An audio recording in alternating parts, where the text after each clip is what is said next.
Stugotz here for forhims.com. I've started to notice recently a little bald spot. Top of my head, did some research. Did you know that 66% of men lose their hair by the age of 35? Thing is, when you start to notice hair loss, it's too late. Do you want your hairline to recede, or do you want to do something about it first? That's why you need to visit forhims.com, a one-stop shop for hair loss, skincare, and other wellness supplements for men. Thanks to science, baldness can be optional. Hims connects you with real doctors and medical-grade solutions to treat hair loss. They have well-known generic equivalents to name-brand prescriptions to help you keep your hair. No snake oil pills or gas station counter supplements. Instead, prescription solutions backed by science. No waiting room, no awkward doctor visits. Save hours by going to forhims.com. It's so easy. Just answer a few quick questions. The doctor will review your answers and give you a prescription, and products are shipped directly to your door. Order today, and our listeners get a trial month of Hims for just $5 while supplies last. See website for full details. This would cost hundreds if you went to the doctor or a pharmacy. Go to forhims.com/Stugotz. That's forhims.com/Stugotz. forhims.com/Stugotz. Listen up, people. We have a big favor to ask, and we promise it won't take up too much of your time. You know, our show is supported by some fantastic sponsors, right? Well, we'd love to hear your feedback. Head to ESPNpodcaststudy.com and fill out a short, anonymous survey. That's it. We swear, again, that's ESPNpodcaststudy.com. This is the best of the Dan Le Batard Show with the Stugotz podcast. I am terribly torn here because Greg Cote of the Miami Herald is in with us as he is every Tuesday, and we are all very excited about in an hour. Greg Norman is going to join us, maybe nude. Greg Norman looks very good nude. We're going to celebrate him, his body, the body issue. I, all my life, have had body issues. We're going to celebrate this body issue. This is the one that's allowed to be celebrated. Greg Norman in the buff, swinging a club, and also he's got a golf stick in his hand. So I want to get to that, but we can't get to that yet because LeBron James, according to Stephen A. Smith, there's an outside chance that he can come to Miami. Outside chance. Pay attention to Miami, but I don't want to get to that just yet. There's a new Predator trailer out, I'm being told. I want to get to that immediately, but we begin, because this is rare, it never happens at 10 a.m. Eastern. Mike and Stugotz are getting all of their degenerate in. Entertainment purposes only. Yesterday at 4 o'clock, the World Cup was like the red zone. 4 o'clock yesterday, the World Cup was crazy. The last 15, the Nirvana, the heroine of the red zone, 3:45 to 4 o'clock when all the football teams are playing for giant stakes, except it's the red zone once every 4 years. That's what 4 o'clock yesterday was. Mike, explain that. Explain what happened at 4 o'clock yesterday, and then explain what you and Stugotz are doing here. You've got action everywhere. These are things I heard right before the microphones came on today. Stugotz said, how much do I have where? Mike said, Stugotz, the games don't start till 10. Entertainment purposes only. Right. Oh, we are. Yeah, but now they've started. Yes. We are entertainment purpose fiends right now. Hold on. Before you say anything, entertainment purposes only, Stugotz has also asked the questions. Right before the microphone, Greg Cote can swear to it. I said, Stugotz, not now. Stugotz asked Mike Ryan right before Disney pays him for spoken words about sports, the question, can we do in-game? I don't know the rules to soccer betting, but are there in-game bets? Entertainment purposes only. If you want to put more entertainment at any point during the game, you just tell me, and I'll mark you down for more entertainment. Okay, I'll be entertaining myself. All right, so what's in play right now as the world? Everything. Okay, well, today's a real barn burner, Dan. Okay, yesterday was madness around 4 o'clock. You had so many scenarios flip past the 90th minute. In stoppage time, you had an equalizer from Spain, and then you had an equalizer from Iran that made Spain all of a sudden go ahead on top of that group, and Iran had 6 minutes to actually win the group, and they came within inches of winning the group and eliminating Portugal and Cristiano Ronaldo. It was madness. Iran and Hervé Renard in Morocco, credit to you guys, because those teams were really good. Surprisingly good. I don't know if it was because Spain and Portugal were disappointing, but Iran and Morocco really impressed me. Anyway, on to today. Barn burners. We got Peru, Australia. Stakes attached. Why is it called a barn burner? Why, I'm on it. Why do barns burn? Go ahead, Mike. I'm sorry to interrupt. Because of all the hay.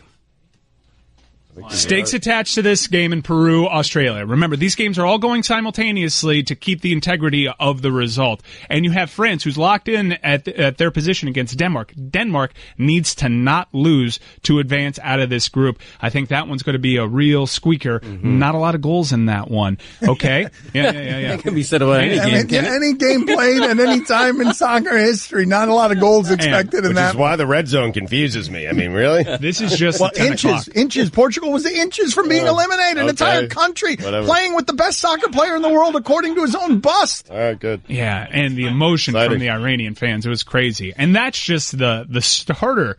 I mean, the 2:00 slate, you have who's widely regarded as the best player in the game, Leo Messi, facing perhaps his biggest embarrassment. And I don't know if you've read all these reports of a mutiny going on the Argentinian squad where the manager is just sort of hanging around. What? And the players are picking the starting 11 and all the tactics today. Are they in a worse situation than Spain, who fired their manager who had never lost? Oh, for the love of God. Oh, man. Oh, for the love of God. Hundreds of years ago, when rats infested a barn, Dan, the farmers used to burn the barn down. I'm fine. Yes, Argentina is in a worse place than Spain. And Messi, by the way, kind of behind the scenes, he's quiet and not a lot of people know about his personality. Real diva, controlling who's on that national team. Icardi's not even on this national team. Lord knows they could use him because Messi doesn't like him. Argentina has a worse managerial situation than Spain, who fired their manager who had never lost a World Cup, had never lost a game. I think he was 14-0-2. They fired him a couple of days before this thing started. Right, so Argentina... With cause. Yeah. Well, yeah, because he took the Real Madrid job, which is against their football association's rules. Anywho, Argentina's head coach, not a great managerial record at all.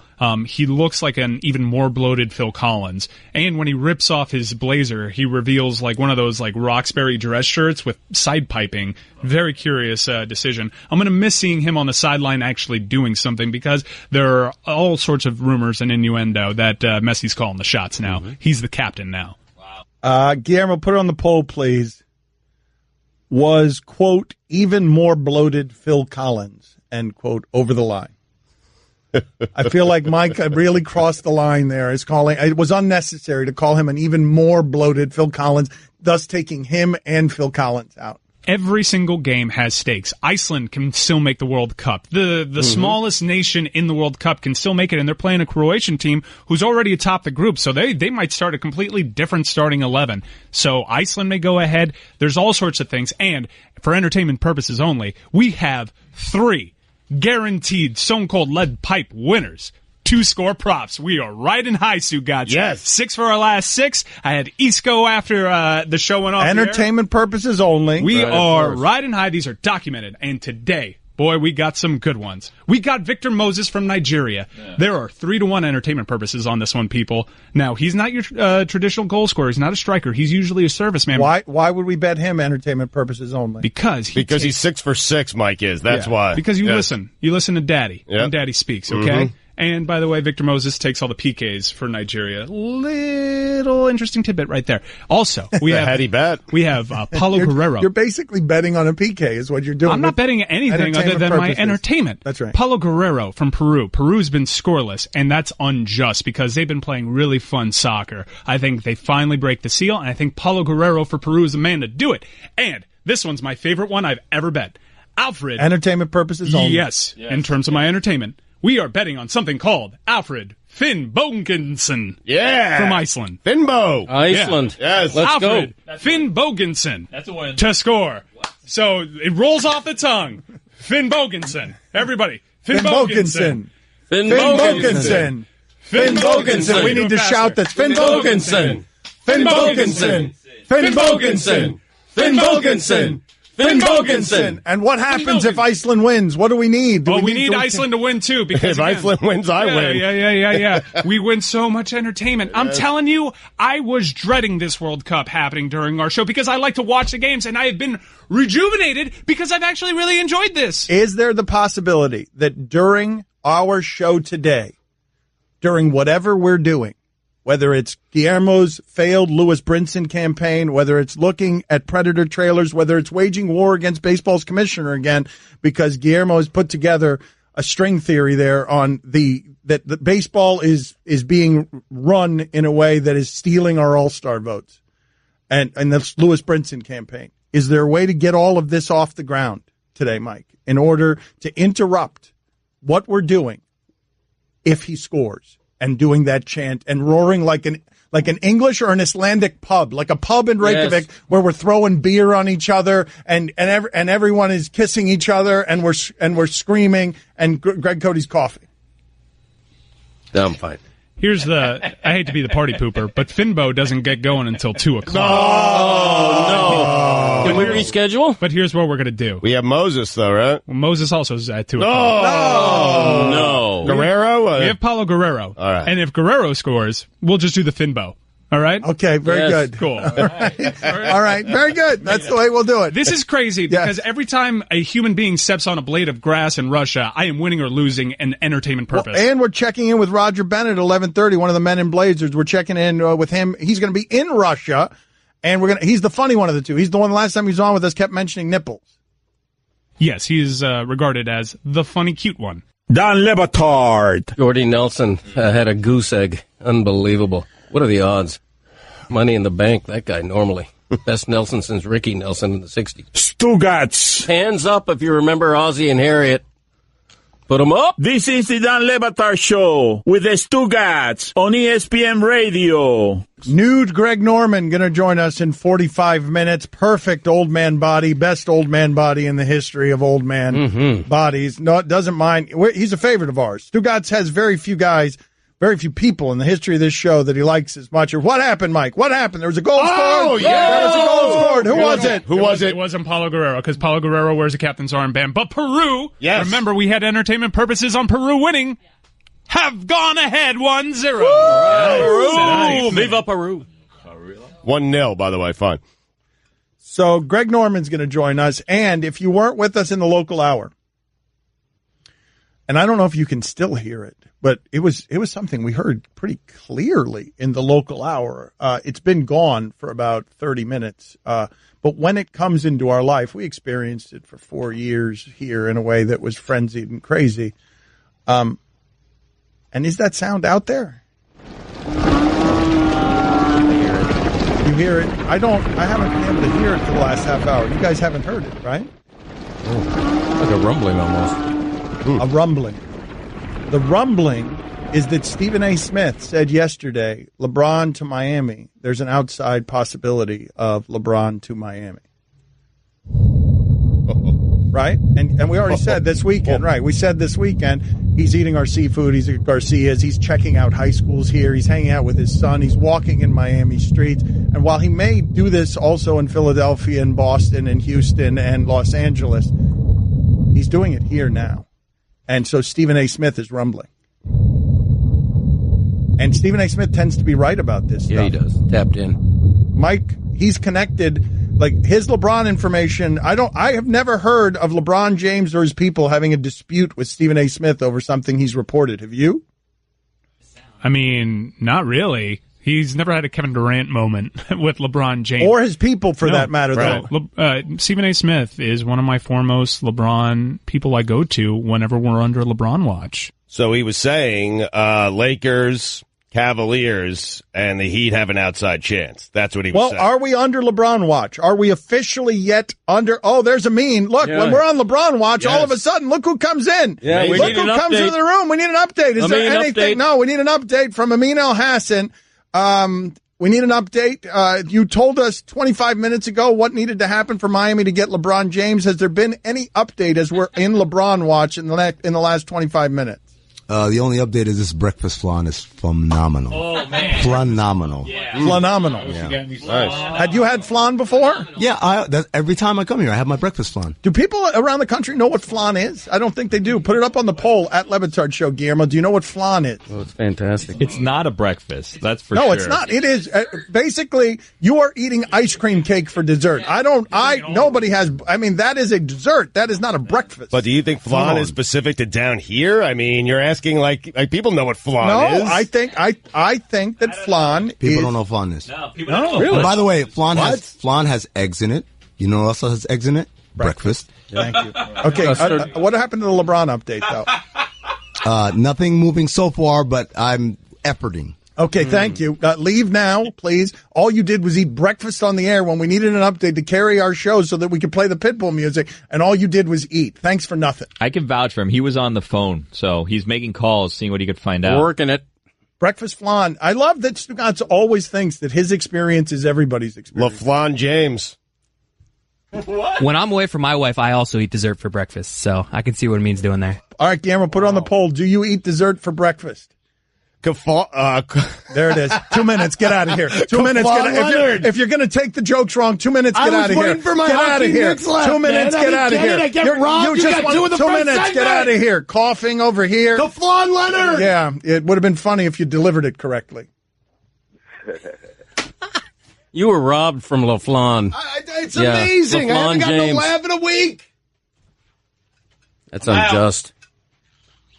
2 minutes. Get out of here. LaFleur. That's 2 minutes in the box. Mike, what are we going to do about this? In the middle of that, you may have heard a muffled Greg Cote cough. Greg Cote has now had this cough for a bleeping month. Right, I'm fine. On the 1 year anniversary, I'm going to throw a little party. Now he's got me thinking about flan. Would you like to play the sound of the rumbling that started yesterday? Yes, please.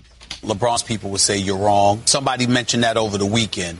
LeBron's people would say you're wrong. I'm not sure you are, but they would say you're wrong, just for the record, that he hasn't narrowed his choices. He hasn't made his decision. It's still wide open. I'm sort of the mindset that it's Cleveland or L.A. I've heard rumblings that Miami's got an outside chance of returning to Miami. I wish, Lord. Me too, but what could they do? Don't tease me like that. Please don't tease me. I don't even want to think about that, okay? But I will say this to you. And the other side, as an aside. What just happened at the end there? Poor editing by Guillermo? Here's the aside. Yeah, yeah. Que no paren la fiesta. Don't stop the party. Outside chance, baby. Yeah. Rumbling. Que no paren la fiesta. Don't stop the party. Oh, that's wrong. LeBron with the diet. Who cares? Guillermo, what's going on with Louis Brinson and your feud with the commissioner?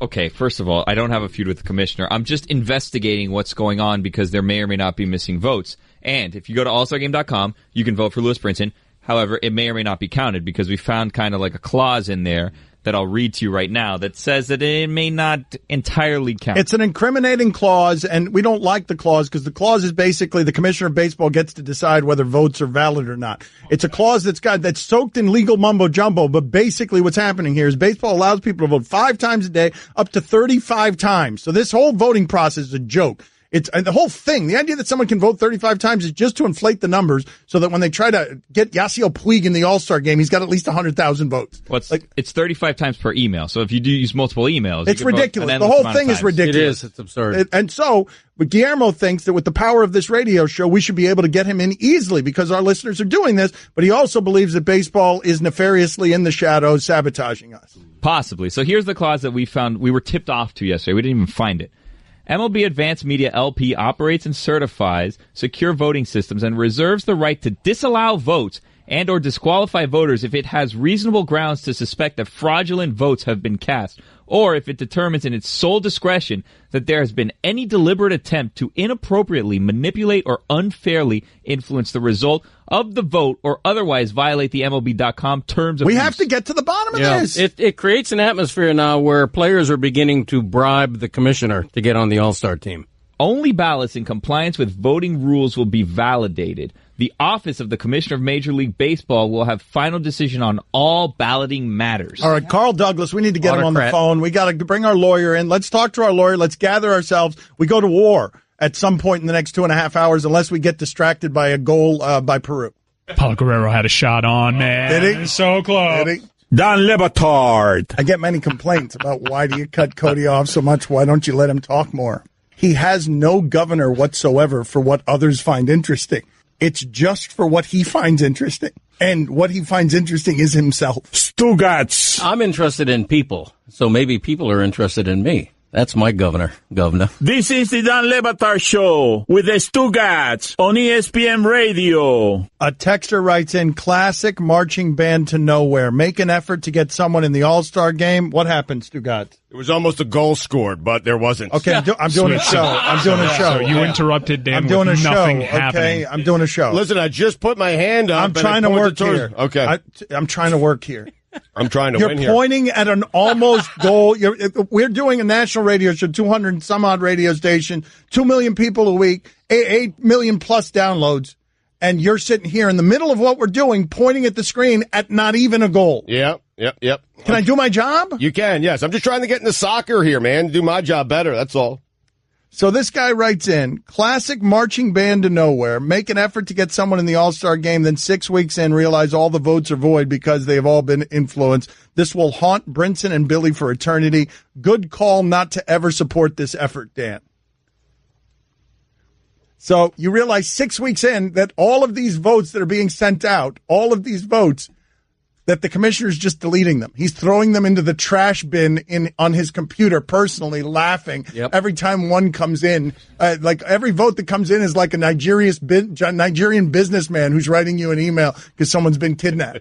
Oh, I don't know. I think they're scrambling right now to find some of those votes. Like they have someone taping them back together because Carl Douglas is going to be on the case soon, and they want to. There's going to have to be some votes. The total can't be zero. Where are we with bringing our attorney into this mess? Where are we with that? He has been texted. Okay. Well, hopefully we'll have him before the end of the show. Greg Norman's going to be on with us at 11. Men in Blazers guy is going to be on with us from Russia. And then Ron McGill, Zoo Miami, is going to join us at noon. But many of you... I love the idea of Carl Douglas passing on this, even though he took OJ's case. That's right. He doesn't want it. This is a loser. Clearly a loser. Carl Douglas isn't going to return our text. He's going to ghost us. Isn't that the guy who's saying kung fu fighting? Carl Douglas? I'm serious. I believe it is. And then he became a lawyer. That's a good story. You're right. I want it, Greg. Well, wait a minute. If indeed the singer for Kung Fu Fighting was Carl Douglas, it's not this Carl Douglas. It was Carl Douglas. Yeah. I low-key play it every time he joins us as a rejoin. Mike, please get that now so we can play it now because it's a song. If I burn it now, I can't play it for his introduction when he joins us. I want to burn it now. Might sing it for us. We only have one time we can play it. And I do believe we can all agree, right, that everyone on this show, is this a song that reaches across eternity? Is Kung Fu Fighting and its lyrics something that you will sing in your car every time you're driving? Go ahead and play it, and I want to sing it together. I want all of us harmonize. Amin, feel free to get in here. I feel like wait a minute, this reaches all the way over to your land? Kung Fu Fighting is something that reaches across the ocean. Oh, land? Do you mean Phoenix? Where, Arizona? I mean... But it was Kung Fu Fighting. Those kicks were fast as lightning. Yeah. In fact, it was a little bit frightening. But they fought with expert timing. I love that, how we got the timing wrong. Funky China sound. You be careful. What happened? What happened there? They were funky Chinamen. Careful! It says it right here. That's all right. Chopping them up, and they were chopping them down. Their part to a slip and kicking from the hip. Everybody was Kung Fu Fighting. This part. Ha! This is the only part we know. For fast as lightning. In fact, it was a little bit frightening. Cody's off. But they Go fuck with expert timing. We can't get our timing right. Yeah. All right. Billy's jam. Yeah. Can we play the whole song? Are we allowed, or are there limits on the right? We'll just ask Carl Douglas to give us permission. Yes. Yeah. I'd like a mean a cappella. How do we feel about that? I like it. Who should go a cappella? How about Cody? I don't think anyone should go on. Yeah. Kung Fu Fighting! Everybody now. Those kicks were fast as lightning. Come on. Ha! In fact, it was a little bit frightening. But they did it with expert timing. Timing. Yeah, timing. Watch that. All right, so many of you are mad at me from the last segment because I sent Stugotz away, and he's the thing that you love most about here. But as you know, Stugotz and Greg Cote on Tuesdays are undefeated, never lost. So Stugotz says he's got some material for you on Buck Snowalter. He's mad about a Buck Snowalter promotion. He came in here snorting and raging, and he's like, this is the problem with baseball. And this is how we go to war with baseball, Guillermo. You know, they get 3 innings where no one makes contact. That's where the sport is right now. Last night, Major League Baseball is trying to appeal to young people with a night they had at Camden Yards last night called Buck Snowalter. It's absurd. First off, kids don't care about Buck Showalter or Buck Snowalter. They were handing out snow globes. Now, I love a good snow globe. Who doesn't? I don't love a snow globe that has Buck Showalter inside put it on the poll, please. Who doesn't love it? You know, you love a good snow globe. Put it on the poll. And then what they had is like life-size snow globes where old people were just going in and it was snowing on them at the park because it was Buck Snowalter night. And the Orioles are terrible. And you don't want snow with baseball. And I just can't believe that baseball is trying to appeal to young people with their managers. With that manager. Yes. With that. It's not even the young guys. It's not even the beefcake. It's not like Kapler. It's Buck Snowalter. In June. In June. We can make it snow in June. Come to our ballpark. Watch our team lose 13-1. It was half Christmas yesterday, wasn't it? Maybe is that why they did it? Is that it? I don't know. I don't care. It's Mike, name me a kid, any kid who's under the age of 21 who knows or cares about Buck Showalter. Go ahead. I dare you. There's not one. That's not true. I'll wait all day. That's not true. Worst record in baseball, the O's. Thank you. I think Buck got ejected last night also. Does he have lifetime security there for some reason? Like, the Orioles are godforsaken. And earlier this year, after his pitcher gave up a home run, Buck Showalter ran in front of the guy trotting around third base to go pull it. You know, went out there like all menacing, elbows moving real fast. I got to get him out of here.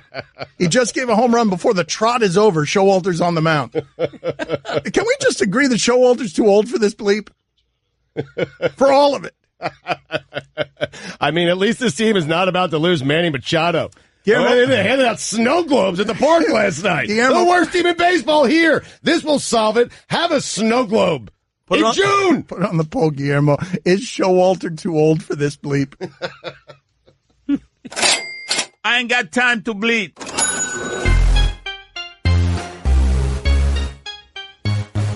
Buck Showalter's only 62? Is it? Is that right? Yeah, we discovered last week he's been 62 for 30 years. That seems impossible. He's 92. He looks great for 60. He does look great. What a handsome man. Yeah, we also discovered that the key to aging is looking 62 when you're 33. Yeah. Thank you. Catch more of the Dan Le Batard Show with the Stugotz, 10 to 1 Eastern on ESPN Radio and ESPN News. Hi, everyone. Stugotz here. Support for the Dan Le Batard Show podcast comes from our friends at Rocket Mortgage by Quicken Loans. Chances are you are confident when it comes to your work, your hobbies, and your life. Rocket Mortgage gives you the same level of confidence when it comes to buying a home or refinancing your existing home loan. Rocket Mortgage is simple, allowing you to fully understand all the details and be confident you are getting the right mortgage for you. To get started, go to rocketmortgage.com/Stugotz. That's rocketmortgage.com/Stugotz, Stugotz, equal housing lender, licensed in all 50 states, NMLS consumeraccess.org number 3030. Dan Le Batard. Bleep yeah! Bleep yeah! Stugotz. Bleep no! Bleep no! This is the Dan Le Batard Show with the Stugotz on ESPN Radio. We have fallen in love with this man and how he lives life. He's got a mantra. It is #AttackLife. He cage dives with sharks. He goes in sinkholes in the Yucatan. He scuba dives between and beneath Antarctic ice sheets. He wrangles cattle on his ranch. He hikes for 10 days in the mountains. He bungee jumps in New Zealand. He hangs with presidents. He dines with bin Laden's sniper. And he flies his own helicopter. One of the questions on this sheet that we have is to ask Greg Norman if he was nervous about the body photo shoot. Nervous? Greg, he couldn't take his robe off quick enough. That is correct. That is correct. We all agree on that. Greg Norman joins us now. You can see him in the body issue, and he's smoking, baby. He looks good, and he knows it. Baby. And so what is the answer to that question, Greg? And thank you for making time for us. The answer to that question is, were you nervous or could you not take that robe off fast enough? Well, I'll answer the first part. I do all the things you say I love to do naked. So. He did everything I just described. Cage diving with sharks, dining with bin Laden's sniper. The great nude shark. Yeah. As for being nervous, no. If you're not comfortable in your own skin, then don't even think about doing that. It was a great honor for me to be asked by ESPN to do the body issue. Never anticipated it. So at the end of the day, when they could put the call in, or I got the message from my director of communication, Jay McNeil, I thought, why not? I feel comfortable. I walk around my house naked all the time. Nice. I have no, inhibitions or anything like that. And so to me, that robe came off very, very easily. So is that a universal truth with you? You have no inhibitions? Greg Norman has no inhibitions.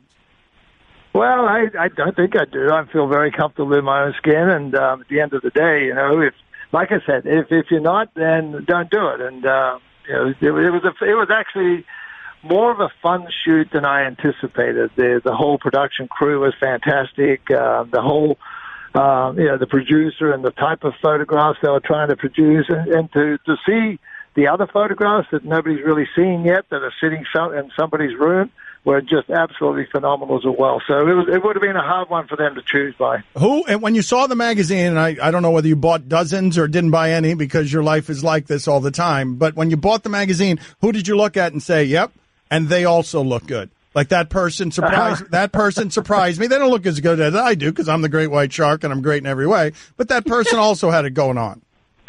Well, I thought Jerry Rice had it going on because, when you get to a certain age, it's hard to maintain a body like these 22, 23, 25-year-olds that were in the body 10 issue. So when you look at somebody like Jerry and maybe myself, I'm a little bit older than Jerry, you go, holy on the comparable basis, excuse me. Hold on. We'll let the delay catch up. He gets very relaxed. As he said, he has no inhibitions. The great white shark, Greg Norman, with us. He curses occasionally. We will get caught up on time because we have a 7-second delay on this. Go ahead, Cody. Ask Greg Norman your question here before we could turn the pods back up because Greg Norman started cursing because he's very relaxed. He was impressed with Jerry Rice. I'm curious. Hold on, but no, never mind. Continue where you were with Jerry Rice. Holy bleep, except say bleep instead of what you said, and then continue the story there, Greg. Yeah, well, look, with Jerry Rice, holy bleep, at the end of the day, for him to be the way he is at his age, it takes a lot of effort and takes a lot of discipline. And so I respected him from being a phenomenal physical specimen on the football field to where he is today. And he actually admitted that, he feels fitter today than where he was on the, back playing for the NFL. And no different than I am. I feel like I'm fitter and stronger today than when I was number one player in the world. When you were doing that photo shoot, Greg, was that your first time nude in front of a fairly large group of people, or was that something that you'd done plenty of times? How often, Greg Norman, are you just hunting nude in front of many people? Hey, I don't know. How many orgies have you been involved in? What kind of question is that? Orgies aren't illegal, to my knowledge. Just curious. No, he attacks life, this guy. That was the first time ever, and I seek the advice of a couple of experts out there who know the modeling world and the photography world, and I just said, look, when you get in front of the camera, you just got to look down the lens and pretend there's nobody else around. But, ESPN production crew, they were fantastic about, screening things and hiding things off the best they could. But at the end of the day, there was a couple of interesting shots, like when I was making a full swing with the driver, bare ass naked. There's two swings happening in one, so that would have been an interesting sequence of the shot. Perfect. Okay, so I guess that's the answer to our question. There's no sock involved. You're saying there's no sock. We were thinking about how to answer that question. We were trying to figure out you were wearing a penis sock, right? But the answer is no. Absolutely not. No. It was like I was bare as I came out of my mother's womb. Were you offered anything, or did you decline the offer? Would you like something? Did you say no, thank you? I won't be needing that 18-inch penis sock of yours. And by the way, guys, what is a penis sock? I've never heard of that. Well, Terry Bradshaw told us the story in Failure to Launch, the quarterback for the Pittsburgh Steelers, that he had to do a nude scene, and they gave him 3 choices on a penis sock because they didn't want him doing it in front of everybody the way that you were totally nude. Oh my gosh, no, I don't believe in that. If you're going to do something nude, you better be 100% nude. That's right. There you go. That's a great philosophy, baby. It really is. And Greg, how will this work? Because I imagine you're going to get these pictures, you'll frame them and hang them in your house, right? Yes, of course it will. You know, why not? I mean, at the end of the day, it's only, well, the whole world has seen them now, so it really doesn't matter whether I have them in my bathroom or in my office or wherever I have them. But, you know, guys, quite honestly, you know, when you look back on it, it was a unique experience. I'm glad I did it, quite honestly, and the response I've had the response I've had on a global basis has been overwhelmingly positive. So it was a good thing to do. Greg, we find you fascinating. What happened, Mike? Hold on just a second, Greg. Guess who scored for Peru? Who scored for Peru? Paulo Guerrero!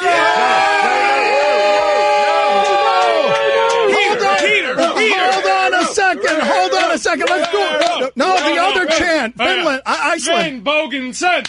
Finn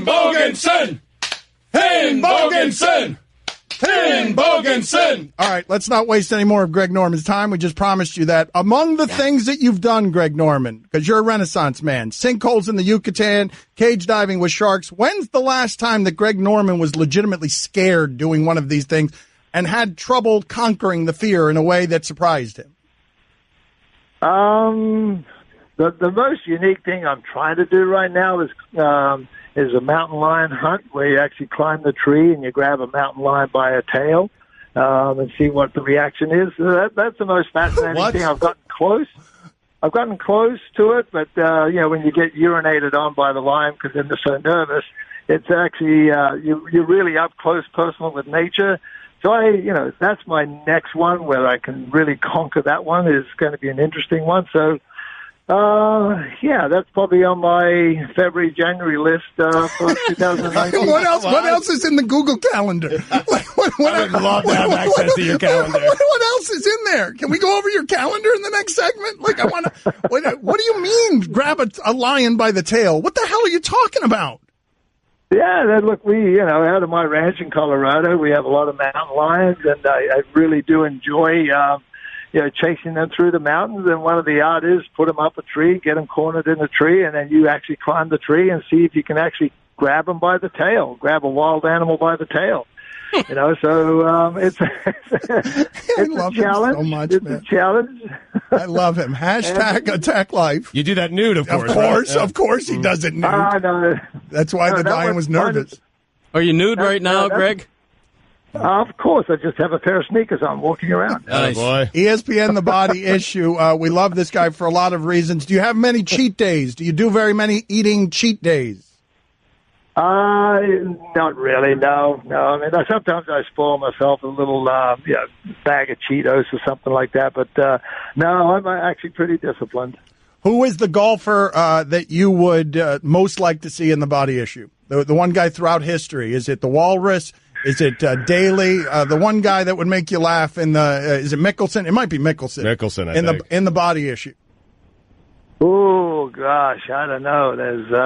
I don't know. I think Rory McIlroy is probably a bit of a stud underneath. I tell you, I got it. It'll be a push up between DJ, Dustin Johnson, and Brooks Koepka. I think Brooks Koepka and DJ are probably the two most athletic-looking golfers I see today. So either one of those two. High compliment. But Mickelson is definitely the guy you would least want to see. That's what I was. That's the way I was angling toward the Walrus and Daly and Mickelson. I thought that'd be funny. What are you doing in Palm Beach these days, Greg? Because you've always got projects on top of everything. Like while he's in a cage with sharks and in a sinkhole, he's making multi-million-dollar business deals. What are you doing in Palm Beach these days?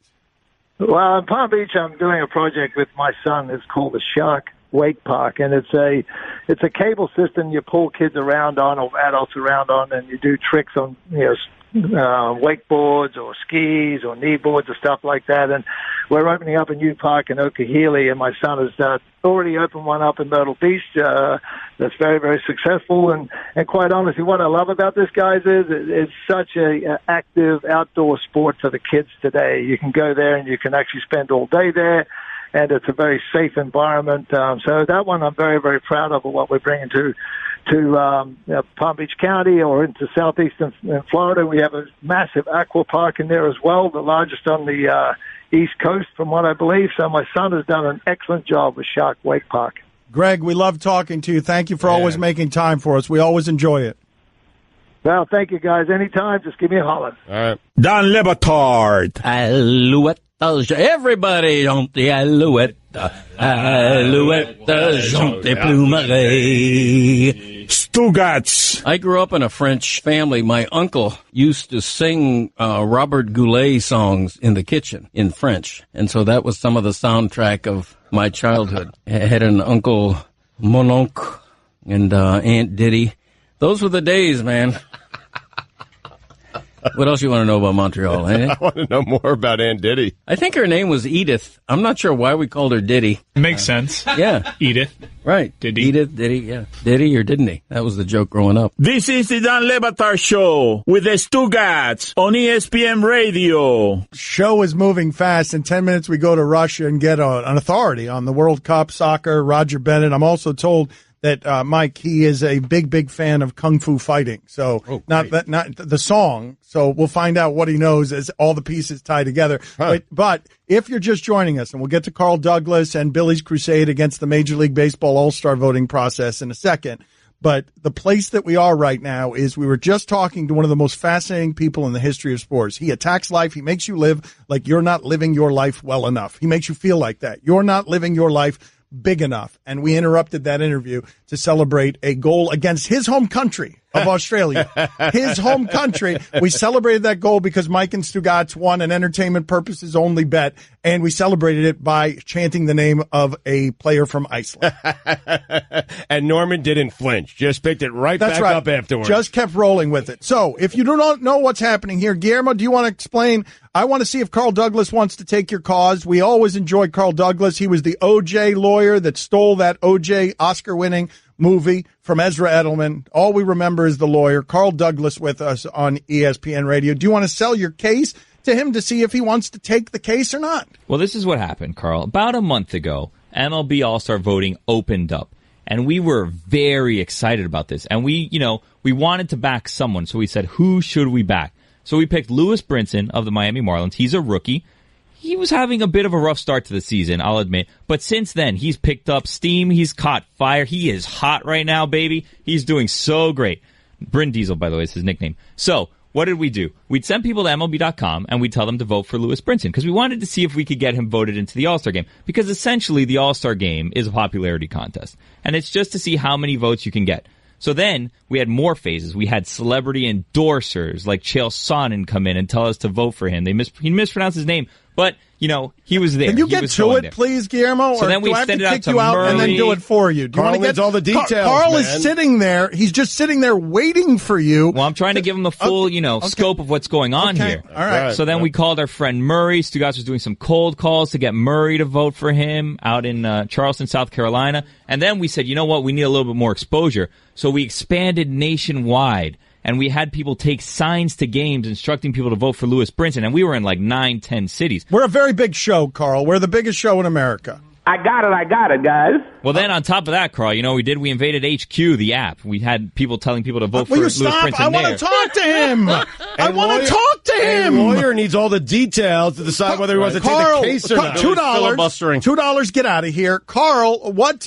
Please, what details do you need? Good God! Why did I entrust you with that? Dan, I'm billing by the hour. Don't stop him. So, Carl, you could easily see how we'd have 9-10 million votes by now. But MLB releases a top 15. We're not even in there. And the lowest one is 300,000. It makes no sense to me. Billy, you read me that clause that said they can disqualify votes, man. They have been exposed. They have stolen our votes in the name of integrity. Right on. We have to expose them. Yes! Guillermo, how do we do this? How do we do this, Carl? Next, Carl? What's next? A retainer? Well, listen, call your congressman. Call Bob Mueller. We called Let's you. get to the bottom of this. No, Congressman. No. We just want to see if we have any legal recourse. Yeah. We think they're burying the votes. We think they might be. They may or may not be burying the votes. Let's litigate. Dan, for sure. They could say, man, anybody voting between 10 o'clock in the morning and 2 p.m., we're going to take out those votes because that may be a Dan Le Batard component. That's when we're on the air. I think it's outrageous, and I think we should take them down. I've But been Dan, voting then. I don't know if I've you been can voting sue 'em. then. How do we do this? What do we need to do? How much does it cost? You're very expensive. You can't afford me, Dan, but you got to expose them. You got to call Bob Mueller. We need somebody big. All right. Thank you, Carl. All right. It's always good catching up with you. Thank you for making the time. Next time, guys. Next time. All right. We don't have the money for that, and we've got ESPN as a partnership with Major League Baseball, and we don't want to get in trouble with the commissioner again. So I don't know if we're going to follow this, but we've now got solid legal advice. Mm-hmm. Call someone big. That's right. Call someone you can afford also.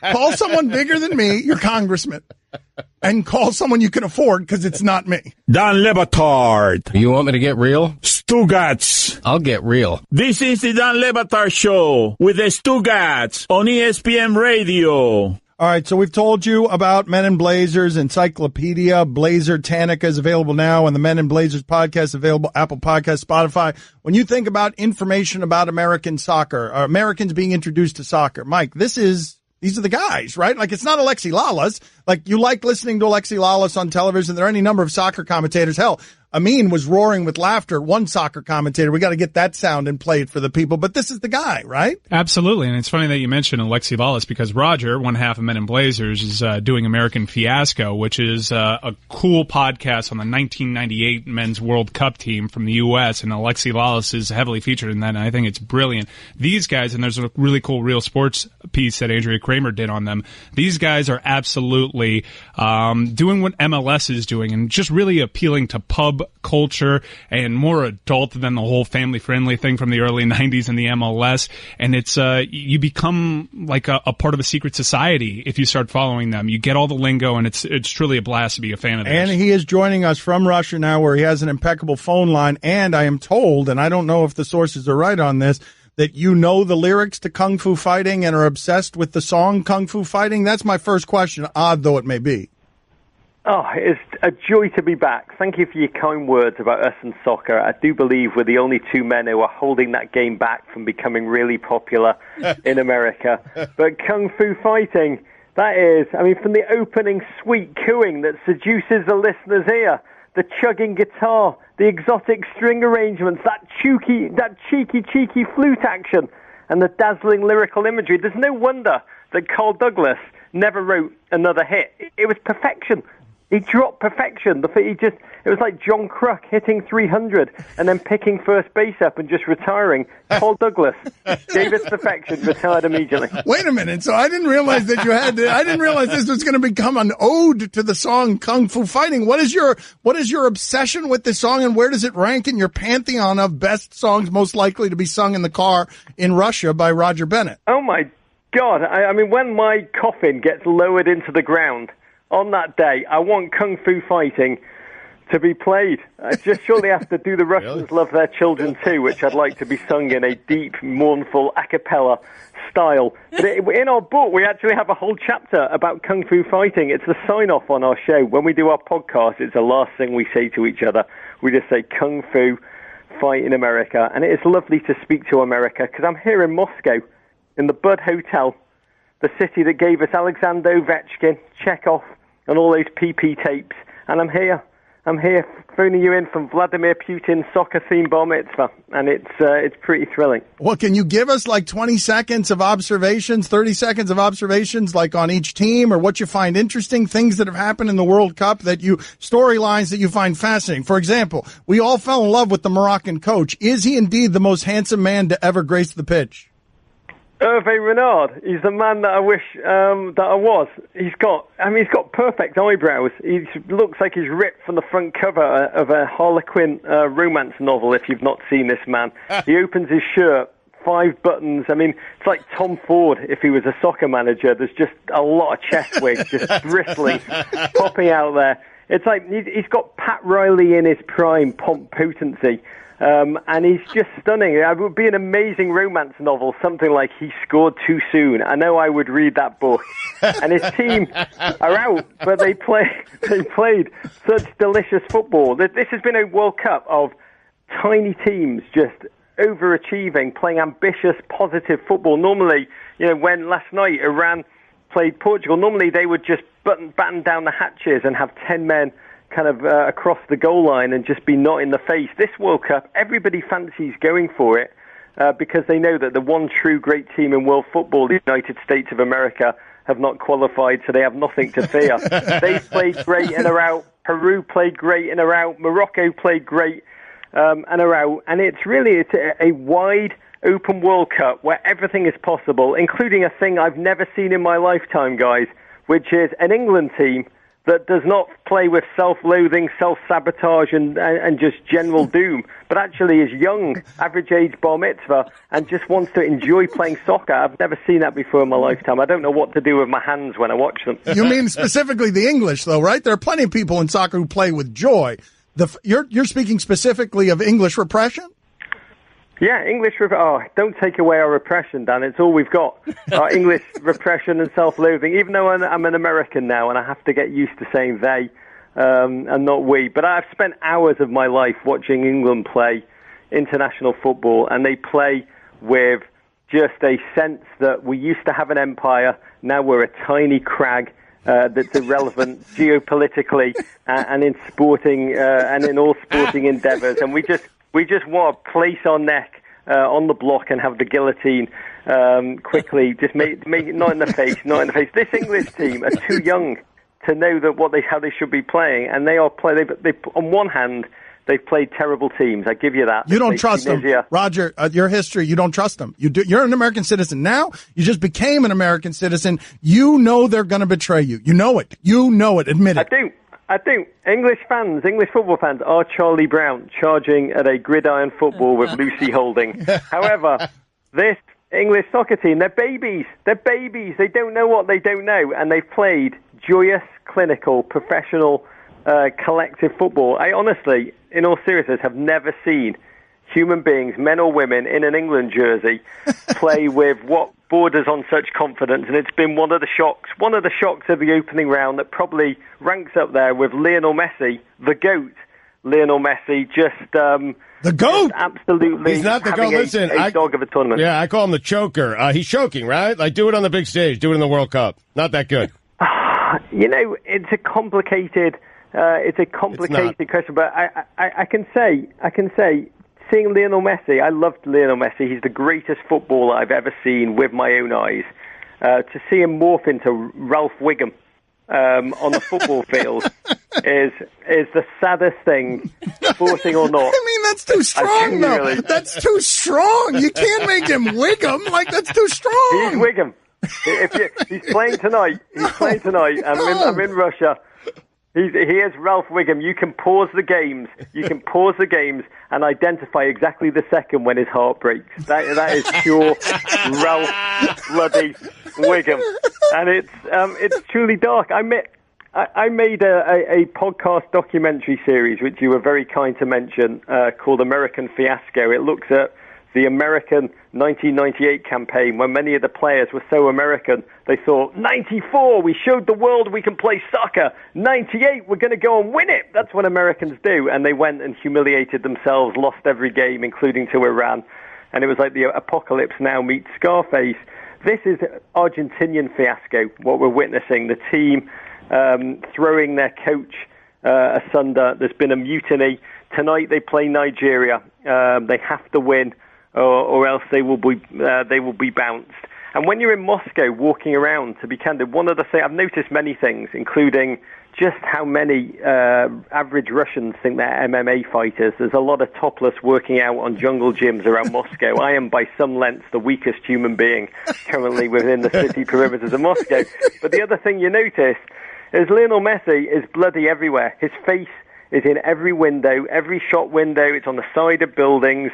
Every commercial on television, 3 out of 5 of them, there's a commercial they keep playing that is like, the Russian version of the 1877 Cars for Kids commercial. He's even in that. And you realize the pressure on this guy's shoulders is not just sporting, which is immense. It's also commercial. He must be exhausted to do the shot so many commercial campaigns, and it's easy to see why he's faltering. All right, we're going to talk to you again tomorrow, and I want to check in with you every day this week, okay? We'll just call you every day. We're going to call you and rush you. Great, man. Men in Blazers, Encyclopedia Blazer Tanica is available now, and the Men in Blazers podcast is available on Apple Podcasts and Spotify.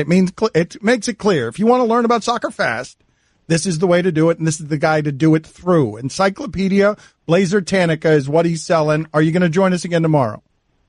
Kung Fu Fight in America. I wouldn't miss it. I'm going to a World Cup game tomorrow, but I will call in right before it. I love you guys. I love what you do. I love the style with which you do it. Thank you. Guys. And we love your style. Can you just give us a cappella? Can you just sing, to close it out, a little bit of Kung Fu fighting because you love it so much? Just a cappella. Oh, God. I thought that's the only reason I agreed to come on the show, guys. The only reason. You thought I'd never ask. You thought I'd never ask. It has a line in it. Funky China men from funky Chinatown. They were chopping them up. They were chopping them down. I don't think you can release Kung Fu Fight in not today. 2000. Okay, that's the one lyric I didn't want you to read. Any other lyric? Any other lyric's fine. That's the one you can't do. Everybody was Kung Fu fighting. It's went fast as lightning. In fact, he hung up. He's not there anymore. He's not there anymore. He just hung up. We were singing by ourselves. Catch more of the Dan Le Batard Show with the Stugotz, 10 to 1 Eastern on ESPN Radio and ESPN News.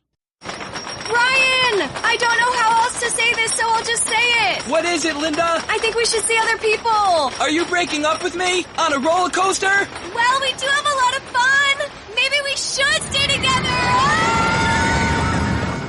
An emotional roller coaster? Surprising. What's not surprising? How much you could save by switching to Geico. I just need a little me time.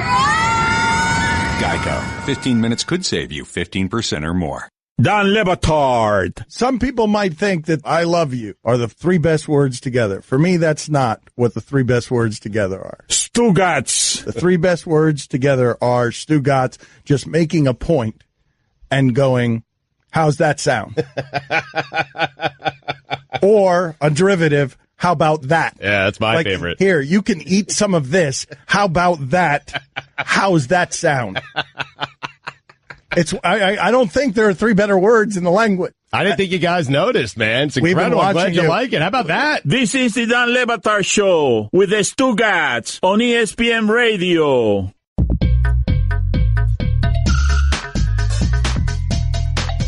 Ron McGill joins us. We will ask him nothing but animal questions. We will get at some point to Greg Cote's Back in My Day and also the raging brawl that broke out during the break with Stugotz blaming me for not getting Greg Cote on the Hardware Network out, me blaming Amin for being just awful, doing nothing to help us there to get Greg Cote on the Hard Network out. Greg Cote gloating the entire time, even though he kind of got lucky, and Stugotz saying the entire time, you should have just followed the Pacers' cue.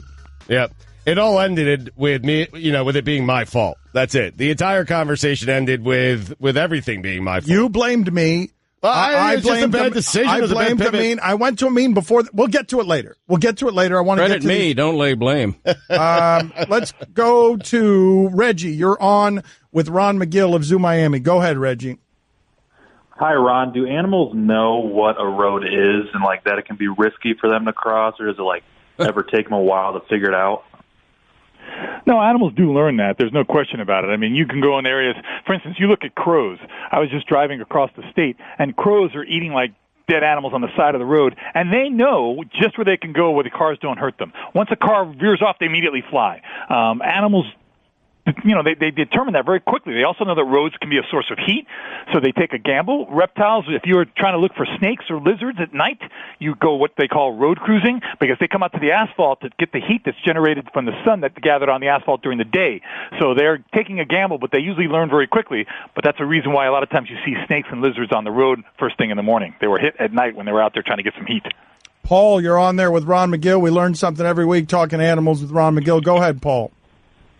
Hey, Ron, what animal are you most afraid to be bit by in the wild? Thank you. Well, that's going to have to be something like a king cobra. I mean, that's a snake that pretty much, if it gives you a full bite, it's the only venomous snake that can kill a full-grown elephant. So that would be a snake that I that would be an animal because the venom alone would probably kill me. Whereas I could get bitten once by a tiger as long as it's not in the neck, by any other animal as long as it's not in the neck, and maybe survive if it's just one bite. Now, if it's getting attacked, well, then that's a whole plethora of things. But I think if you're talking about one bite, the bite of a king cobra. Well, that leads us to this next question. Jeff, you're on with Ron McGill of Zoo Miami. Go ahead, Jeff. Hi, Ron. Yeah, I've heard people ask you before, what's the worst way to die from an animal attack or something, but what do you think is the coolest way to die from an animal attack? All right, big the best hug. way. It's a good question. The best way. The coolest way. How do you mean, Jeff? Like coolest how? Just, what people would remember you by. Okay, so that was a cool way to go. Right. When the wife tells the story, the kids tell the story, everyone's very impressed. I mean, but I didn't. I thought, right? What's the best way for an animal to kill you? The least painful way is what I thought the question was. Yeah, I think, if you're going to talk about the coolest way to die, it would be like, I don't know, you're on safari and you see a lion stalking some kids and you go in there and you try to save this kid's life, which you end up doing, but then you die doing so. Right. You've been killed by a lion, honorable, saved kids, it's honorable. The way Greg Norman's going to die because he grabs lions by the tail. Right, well, nude. Bruce, you're on with Ron McGill of Zoo Miami. Go ahead, Bruce. Hi, Ron, first time, long time. My wife kidnapped a red-eyed slider. I'm from Kansas while we were at a lake, and I've been totally against her keeping it. We kept it in this prison cell at our house, and it's fairly big now. I fed it nothing but worms, and I want to release it back to where we got it. Is any harm coming to him? You have a prison cell in your house? No, a red-eye slider. They put him in a cage. Red-eye slider's a turtle. What's the matter with you? They put it in. Yeah. No, I think you can probably release the animal as long as you're releasing it in the same place that you got it from. The thing is, people get these pets, they move, and then they go to a place where the animal's no longer native, and they release the thing. Well, it's a turtle. It can live in any pond. You don't want to do that. The problem is sometimes with these animals, though, they have not built up the resistance that they need to live in the wild, not just in not being able to find their own food, even though I think a turtle is going to learn how to do that, but the turtle may not have the natural defenses against whatever pollutants or any viruses or bacteria that are in that water because it was pulled from there, kept in a fairly sterile environment, and that might be a problem when you reintroduce it. But the bottom line is, listen, guys, you should never take these animals out of the wild and keep them as pets. That's a lesson right there. Ron, the scientist who has consulted on every Jurassic Park movie says paleontologists and geneticists are within 5 years of being able to bring dinosaurs back. Thoughts? You know what? My moral code says don't do it. My curiosity, my fascination says, man, that would be the coolest thing in the world to see what one of these things look like alive, what kind of sound it makes, what kind of colors it has. This is all speculation because we can only tell about size and shape from the bones, but we don't know colors. But Ron, it's a bad idea. Did you not learn anything from these 4 movies? Like, it seems to be a clearly bad idea, no matter how fascinated you are. Dan, I said morally, I understand it would be the wrong thing to do, but there's still a huge fascination with that, okay? And don't believe everything you see in movies, Dan. It's the wrong thing to do because they're going to eat us all. Like, what? They're not going to eat, Dan. They're not going to eat it. You haven't seen the movie. It's a good way to die, though. It is a cool way to die. It is a cool way to die. It would be quick, but it'd be cool. Daddy got eaten by a dinosaur. This show sometimes gets so shallow. Robert, you're on with Ron McGill of Zoo Miami. Go ahead, Robert. Hey, Ron. I wanted to ask if Mike Tyson in his prime, do you think he could knock out a gorilla with like a one-foot crow hop? Absolutely not. Oh. Never in his wildest dreams. His prime, tie the Ron. gorilla's head behind tie his hands behind his back, put him on a platform so he's sticking his head out on a plank where he's got a clean shot with his best blow. Absolutely not. No chance. So nothing. Like he catches if Mike. Tyson, no. He dizzy him. There's no question. He dizzy. But you're saying it can't be like Mike Tyson catches clean with an uppercut a gorilla. We're not talking about could he win a gorilla boxing match. We're not saying that because that's impossible. I understand. He catches him clean. He catches the gorilla clean with an uppercut. The gorilla's not going down. A full-grown silverback gorilla. No, he's not going to go down. He's going to be dizzied. He's going to be shaken. And then he's going to be really pissed. Yeah, that is what's going to happen next. I mean, what do you got for Ron? Ron, I was watching a nature documentary where they talked about why domesticated animals play, and it's because they're trying to satisfy the need to hunt, even though they don't have to hunt for food anymore. I was wondering whether actual predators at the zoo Do you guys do anything for them to stay mentally stimulated? Absolutely. Yeah, we have a whole enrichment department here. There's actually a person who's in charge of the enrichment, a department under her, where they come up with all different kinds of, the lack of a better word, toys, things that they do where animals have to hunt and search and scavenge for things. We put things like we make these bloodsicles for the lions and tigers during the summer, where we put a piece of raw meat in a frozen icicle and we put it out there and they wrestle the ice and they try to chew through the ice and scratch through the ice and put it in the water and paddle around so they can get to the meat. These are all things that are kind of stimulating their hunting instinct and to keep them active. All right, let's do this video. We do it at the end of every week here on ESPN Ooze. If you're following us on television, Ron McGill breaks down play-by-play of an animal video that is often horrific and is usually scary. So go ahead, Ron. We're ready for you. Okay, open it.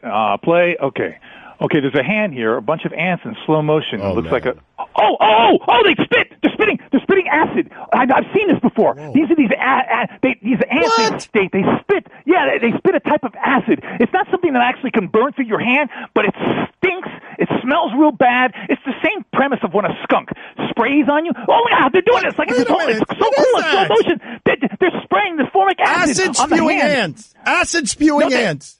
And you know what? That's a great defense mechanism. So what they're doing is they're protecting the ant colony. So if they see a predator come down, they spray this stuff, which is so offensive. It's like a snake, a skunk smell, and the predator goes away. It's ingenious. It's fantastic. Nature is so wonderful. It looks like the Bellagio. It so does. It's like the that was good. Hey, you know what? That's funny. That's funny, Stugotz. That was really good. The acid fountains of the Bellagio. Thank you. The Bellagio. That's perfect. Perfect analogy. Have a great week, guys. See you later. Oh, look at the coughing Cote again. Man, he's struggling. More money, more problems. Can we get him a cough button? No, I'm fine. Okay, very good. It's the middle of baseball season. Billy, call Marco Rubio. It's the middle of baseball season. Enjoy all the games with great... Call him... No, I want to do that on air. Yeah. Call Marco Rubio. Let's... Marco! I want to see if we go to war with the baseball all-star voting process by contacting our congressman. Let's go. Call Marco Rubio's office. Find out what happens there.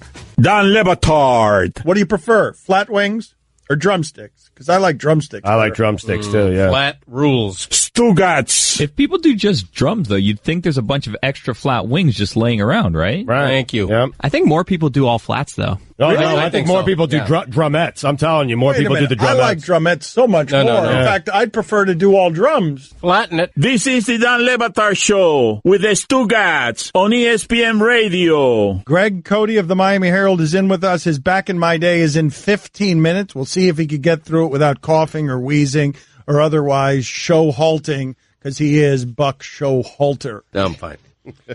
He's been a nightmare today. Yes, look at him laughing. I feel bad because the cough has recurred. I apologize for that. He hasn't been a nightmare. He just hasn't spoken. Okay, he hasn't spoken in 2 hours. He's afraid to speak. He's just sitting here coughing. It's it's awful. He's laughing. Look at him. Here he goes again. He can't laugh because he's stuck. Oh, man. Don't make me laugh. Your fault. I'm fine. Here we go. I'm fine. I am fine.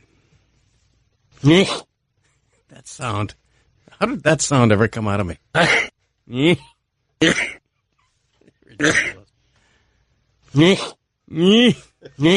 couldn't recreate that sound if I wanted to. Live or is it memory?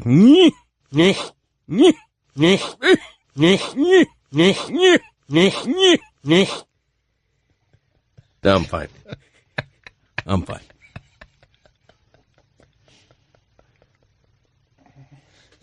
Must I? I'd like to continue for the next 40 minutes. I'd like to have them battle. Now the contagious coughing. I'm fine. Now here we go. That's louder than any of my coughs. This is where I wanted to get. I wanted Amateur to get cougher. to the contagious point.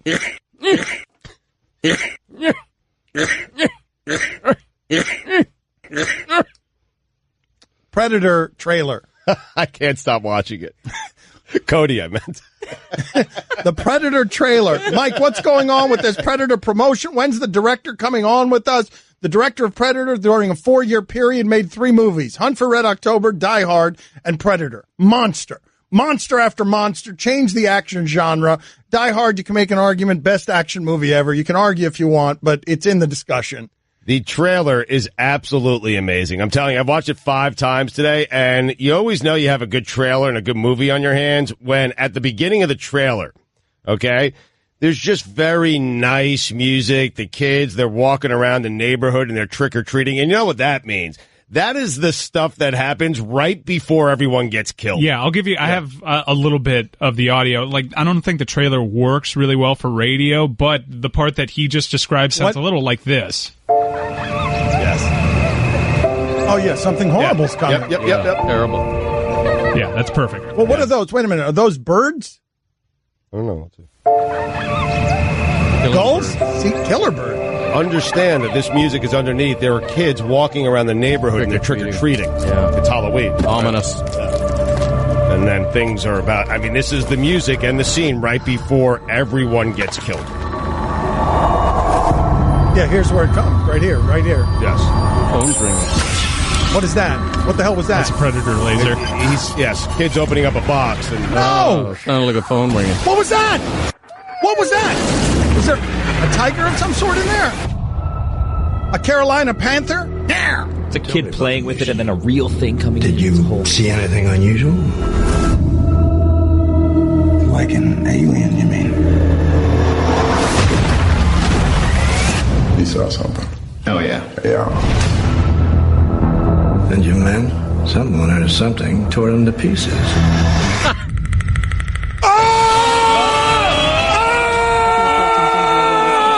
What was that at the end? On every planet they visit. We need to know if you pose a threat. We're assassins. Isn't posing a threat kind of the point?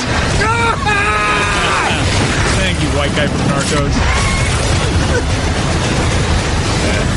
20th century Fox. Bringing the thunder. Woo! Wow. Woo! Take my money. Sounds good. Right. That Predator sound. So the director made those 3 movies and then vanished for 14 years. There's that sound again. No, that was a laugh, actually. It just sounded like, this is a laugh. And this is the other thing.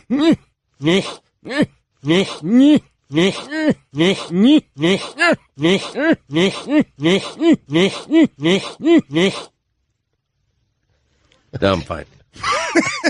I take it back. You have been awful. What are we going to do with the Predator movie? What are we getting? And first of all, the director is slated to join us at the end of the week, Thursday. It's looking like Friday now. Friday now.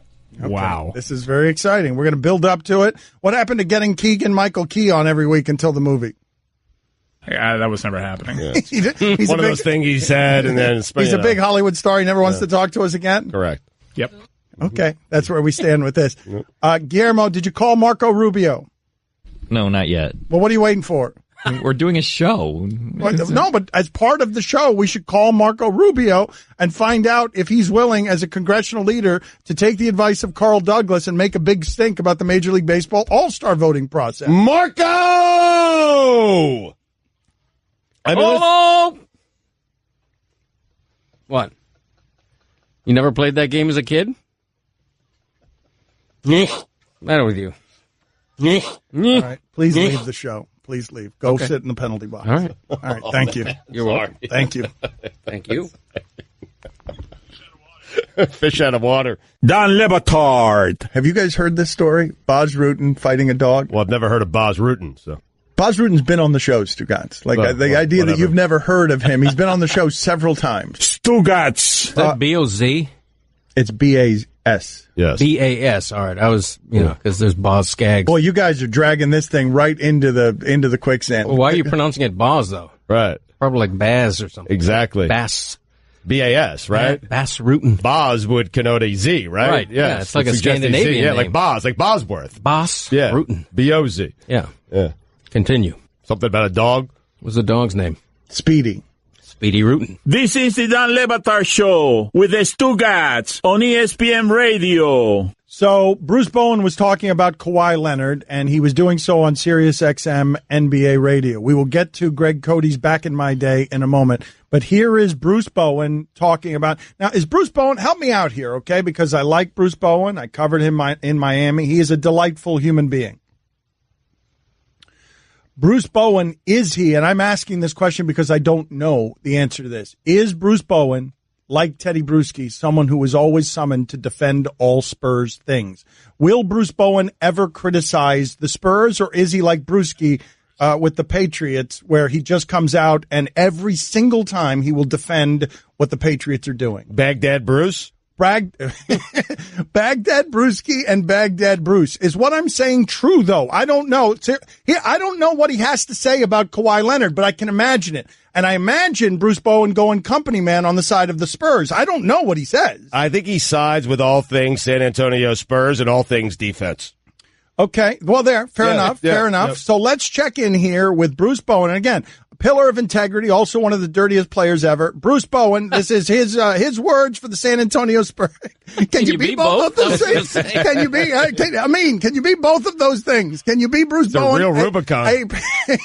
A pillar of integrity and the opposite. Can you be both of those things? Yes? A dirty player and a pillar of integrity. Okay. Amin gives us the thumbs up. You can be both of those things. Okay. Guillermo, put it on the poll. Is Bruce Bowen both a pillar of integrity and a dirty player? Here's Bruce Bowen, Baghdad Bruce, on the Kawhi situation. I think there's nothing but excuses going on. So first it was, I was misdiagnosed. Look here. You got $18 million this year, and you think that they're trying to rush you? You didn't play, for the most part, a full season this year. And you're the go-to guy. You're the franchise, and you want to say that they didn't have your best interest at heart? Are you kidding me? Not one time has Kawhi come out and said anything to the effect of, you know what, hey, I really enjoy being in San Antonio, or I can't stand what's going on here in San Antonio. Not one time has he said anything. Ever. He's never said anything. Yeah, none of us have ever seen him smile. We have not. Have you ever heard Kawhi Leonard speak a word? None of us have. Put it on the poll, Guillermo, at Le Batard Show. Have you ever heard Kawhi Leonard speak a word? He's a mime. I mean, is he the closest thing to a mime we've ever had in modern American sports? You're not allowed to be a star like it's a menu item. You get to pick the way your stardom is, unless you do it this way. Yeah, I'm not talking to anybody. I'm going to just sit out a season and not tell anybody. A mime is a terrible thing to waste. Time now for back in my day. And now it is time to take a trip down memory lane. Here's your guide, Greg Cote, with Back in My Day. License plates!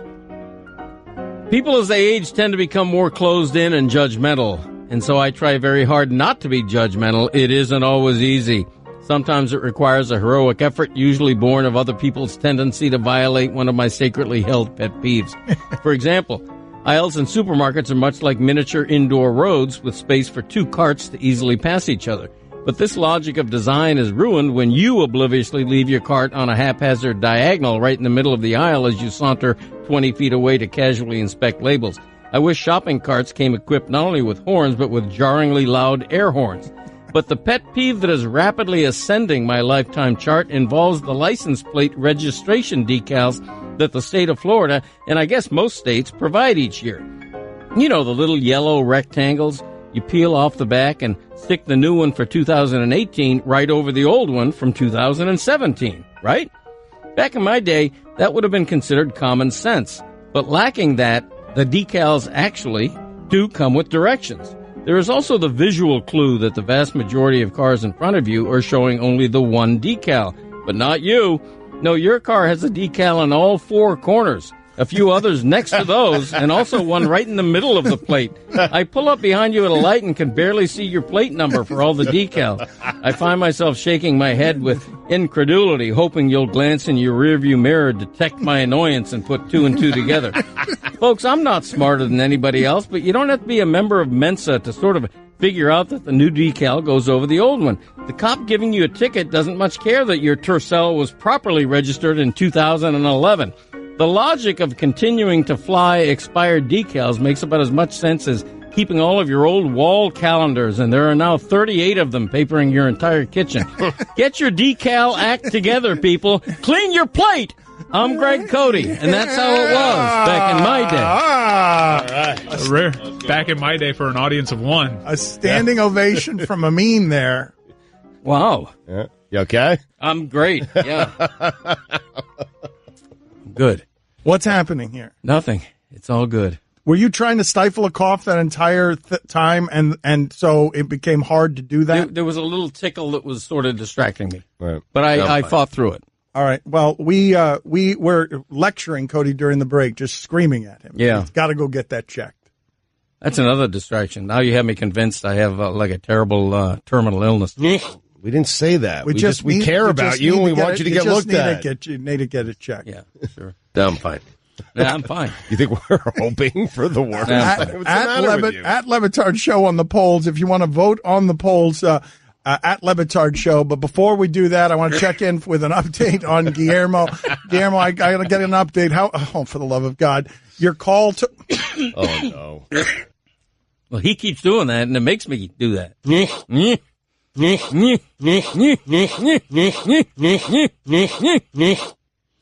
How's your call to Marco Rubio going? I Googled it, and then I said, Allison, can you get Marco Rubio for us?